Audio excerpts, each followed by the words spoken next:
more than 35% of all of the folks staying here rely on bottled water. Water could be SaaS. We saw India's best minds trying to solve something not for a client seven seas away. 95% of all of the revenues that we generate in a month actually comes from our existing users. I believe you gotta be in flow because you're in the business of water. Companies say that I own this term, you need this term. Huh. Where were companies all through the years, and why suddenly in the last 3 years all of us need to drink copper water? What is vegetarian water? I am the one that optimum. I got the drum, I got the drop on 'em. Greetings, ladies and gentlemen. Welcome to that new episode of this podcast on air. My name is Perla, and for this episode, we have the man, Manas Ranjan Hota. Welcome to Thank the you, podcast, Chandan. boss. How are you doing? Thank you so much for having me here. It's great to be here. I'm super glad because you apparently make up more than 80% of, like, what do we say, people living in Bangalore. So yeah, we do make up 80%. So, but unfortunately, we get 0.08% mind share. So what is something that everybody takes for granted? And yeah, like I've said a few times earlier, when you think of water problem, right, water crisis, you always think of Rajasthan. someone carrying matka on their heads and walking for miles and miles just to get it. But the problem is much closer to home than what we think of. The problem is in our tier 1 cities, in cities like Bangalore, Delhi, Hyderabad, Mumbai, where more than 35% of all of the folks staying here rely on bottled water for their drinking, right? On a regular basis? On a regular basis in their homes, Bisleri or otherwise. I'm not talking about you go outside and you buy a 1 liter bottle. I'm talking about 20-liter bottles. Oh, the cans. The cans, Got it, yes. got it.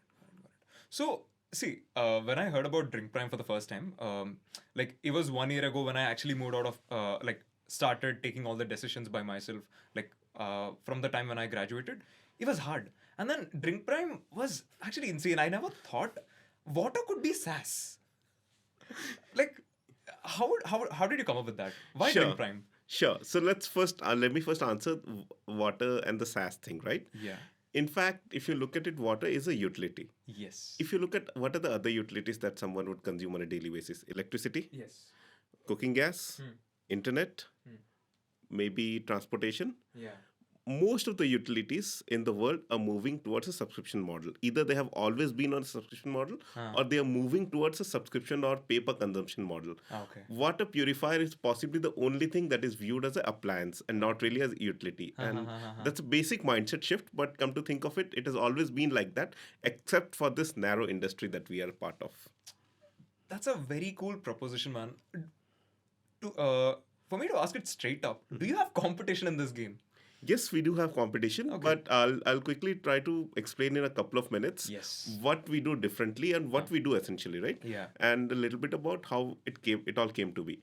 So my co-founder Vijender and I, we were roommates. We were 20 somethings in Bangalore, possibly onto our first job, second jobs, and 5 years of experience. Not originally from Bangalore. He's from Hyderabad, while I'm from Orissa, and we were roommates at that point in time. And we saw that both of us, as well as most of our friends who were staying in Bangalore, were reliant on this bottled water for drinking. Yeah. That was the time when startups were the in thing, and possibly for the first time in our lives, right? We saw India's best minds trying to solve something not for a client seven seas away, but for people like you and me, making a real impact in people like you and me. That was an incredibly powerful experience for us. Now we wanted to do something. Obviously, we wanted to start something. The first approach was, hey, we are both users of bottled water. There are multiple problems with bottled water. The water is dirty sometimes, the can is dirty sometimes. You reach home late from office, the neighborhood kirana store is closed. What do? You have a few friends at home, like we used to do in those times, and in the middle of the party you run out of the bottled water. What do you do at that point in time? The water Get someone can to go get it. No.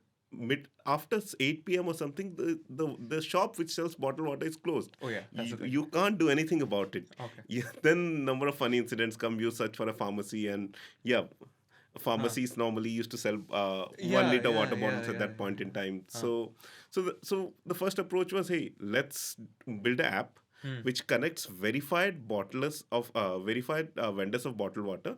To give you a perspective, 80% of bottled water in Bangalore in circulation when we started off were unfit for drinking. It means they did not meet the basic government approved BIS and ISI safety norms.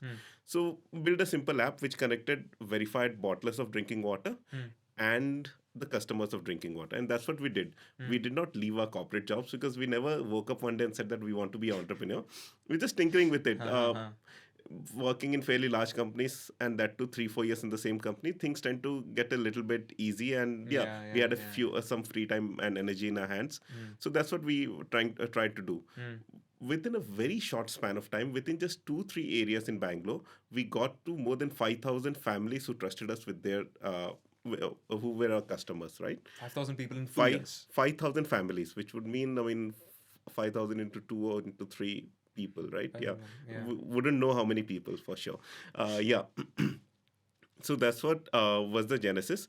Now, even after doing all of this, we could not figure out a proper solution. We understood that this problem is real. We understood that people wanted a solution to this problem. But the solution that we were providing, which is providing bottled water through app, was not really conducive. Okay. The primary reason being, let's say you are a family and you order bottled water, maybe 10 times, 15 times a month.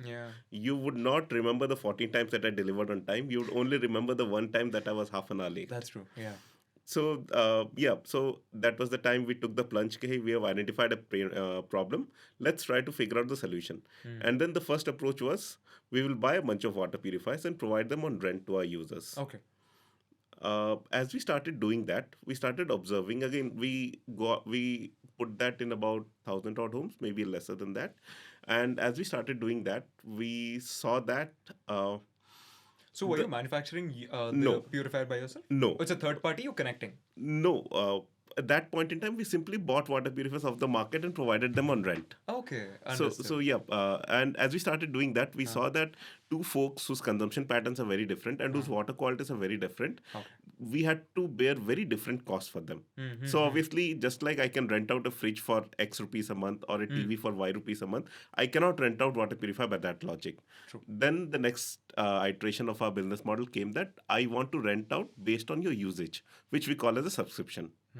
So we started doing that also, and over the last few years, what we also observed is that the entire water purifier industry, it is sold on input metrics. Let's say you have 20,000 rupees to buy a water purifier, I have 10,000 rupees. Both of us go into the shop. What will the shop owner ask us? Sir, what is your budget? You will say, my budget is 20,000 rupees. He'll start showing you models for 20,000 rupees. He'll start showing me models for 10,000 rupees. End of the day, what is it that you and I want? You and I want safe, clean, and healthy drinking water. Correct? And the water quality or the kind of purifier that you and I should deserve should depend on only one thing, which is the quality of your input water and not on the size of your pocket. All of us understand that water quality varies from city to city. I've heard many people complain when they come new to Bangalore that, hey boss, I'm facing hair fall because of this bad water and stuff. What does all of this mean? We understand that water quality varies from city to city, yet we buy products based on input metrics. We don't buy products which guarantee us the output. That's where we come in. We actively change the purification method based on the customer's input water quality, and we provide them on subscription, and we charge them for the usage. So that's what we do in a nutshell, right? And this part of customization, I was talking to someone this morning while I was going through your, let's say, some social capital website. While I found the name of the company to be Water Wala Limited. Yes. Yes. So that comes from the starting days of the company, right? What was the first business? We wanted to deliver bottled water. Yeah. Bottled water ko kya bolte hain? Water wala, right? I mean, what do you call? When's the last time you heard someone say water wala ko leke aao? Yeah, that the name made sense for that business, right? Okay. Water wala. And we never really changed the company's name just to remind us of the origins. Okay. Obviously, the brand name is now DrinkPrime, which is more in line of what we do. And have you ever got a call from Logan Paul? Because he sells prime water? No, we in fact in fact, one of the biggest regrets that I have, that I would admit publicly, is not registering the drinkprime.com trademark domain name when we had it. Okay. And in fact, we were 3-4 years into our business when Prime Hydration was launched. Should have taken the domain name earlier. Yeah. That's crazy, man. I see it has become a cult at this point. people pay close to like 2,000-3,000 rupees just for a bottle which barely tastes any good. I mean, taste is subjective. We can't talk about that. This amount of cult is a growth strategy because there's Logan who has like insane amount of social capital sitting behind it. But when we talk about something like you, when you're getting started from 0 to 1, what's the growth strategy and the hacks that you use to get into everyone?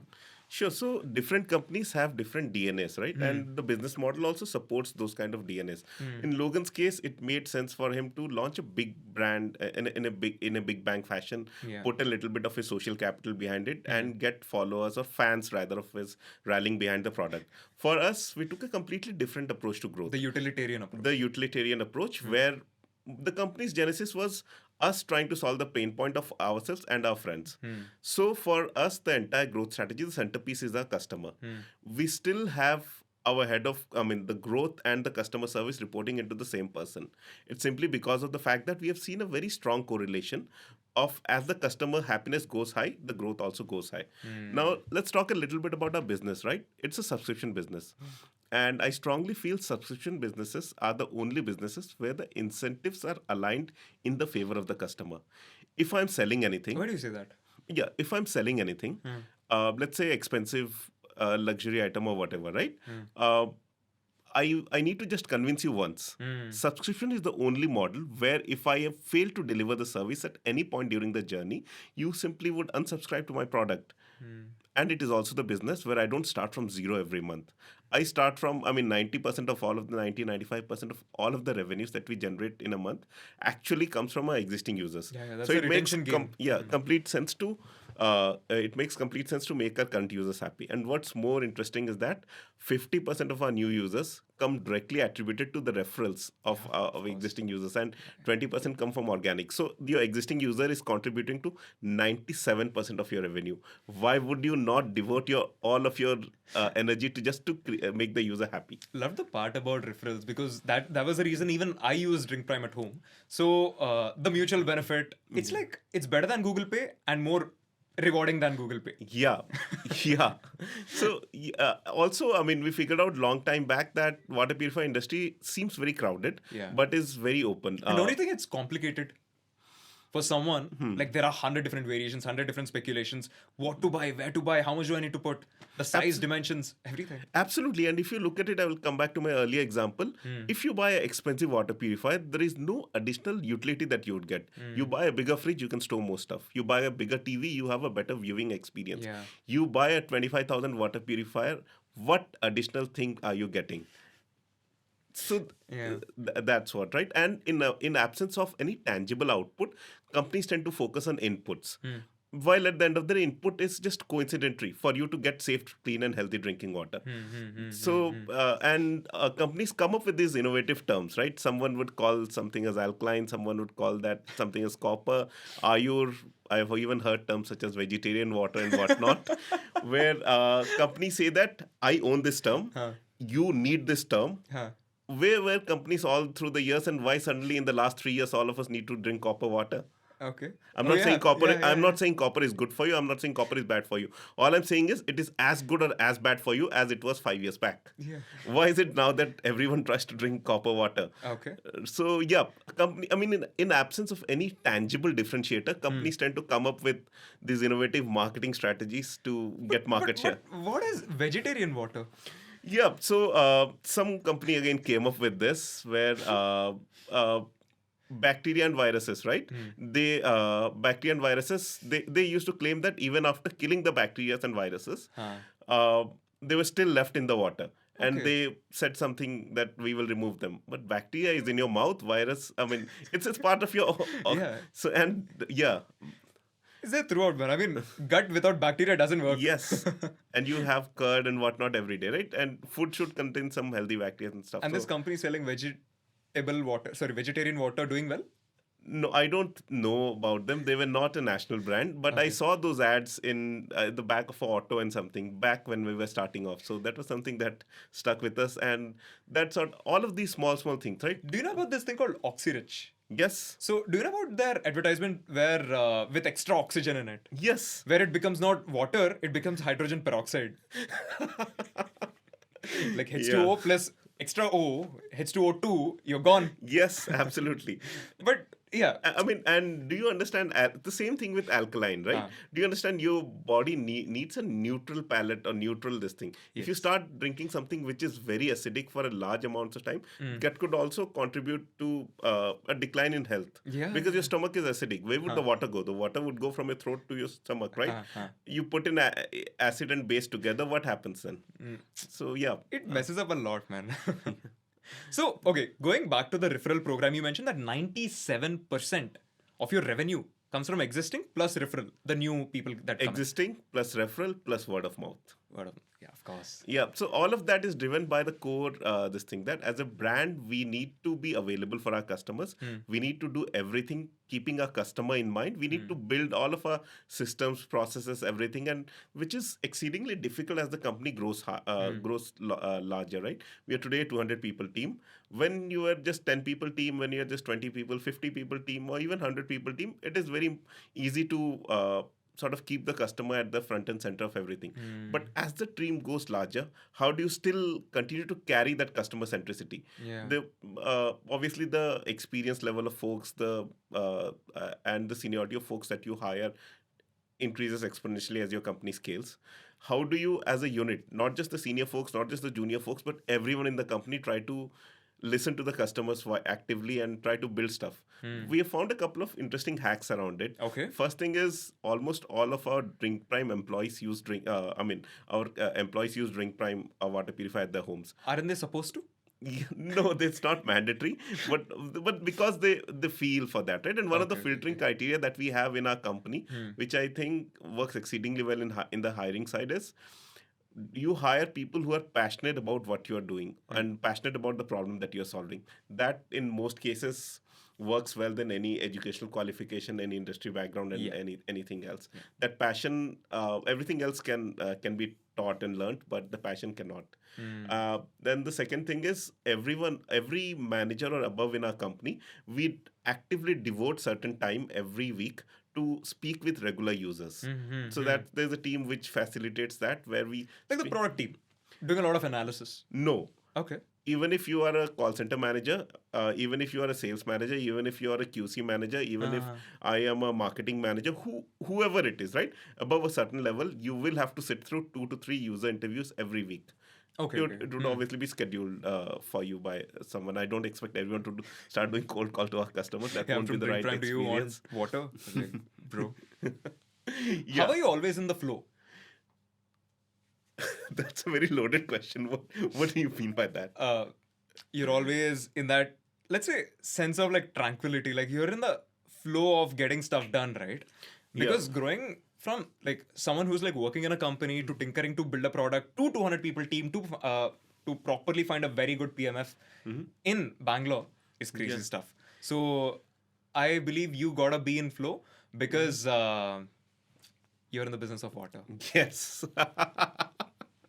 Very true. All right. And we're almost reached to the end. Now I want to ask about this point.